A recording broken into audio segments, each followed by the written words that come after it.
പെരുമ്പാവൂർ മൂവാറ്റുപുഴ റൂട്ടിലാണ് പുല്ലുവഴി ക്രൈസ്തവ ദേവാലയം നമുക്ക് കാണാനാവുന്നത്. Saint Thomas church Pulluvazhi. ഇവിടം ഒരു തീർത്ഥാടന കേന്ദ്രമാണ്. സിസ്റ്റർ റാണി മരിയയുടെ ഇടവക ദേവാലയമാണിത്.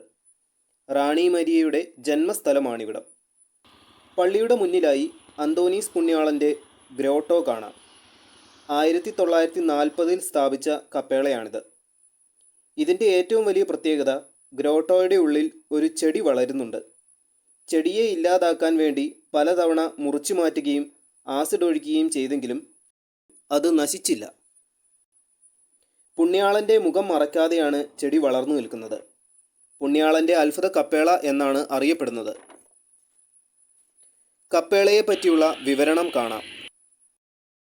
പള്ളിയുടെ റിനോവേഷൻ വർക്കുകൾ നടക്കുന്നുണ്ട്. ഇവിടെ സിസ്റ്റർ റാണി മരിയയുടെ ഗ്രോട്ടോ കാണാം. ചെറിയൊരു ബയോഗ്രഫി ഉണ്ട്. തൊട്ടടുത്ത് തന്നെ റാണി മരിയയുടെ മ്യൂസിയമുണ്ട്. 2001 ആരംഭിച്ച മ്യൂസിയമാണിത്. അവിടെ ഫോട്ടോഗ്രാഫി അലൗഡ് അല്ല.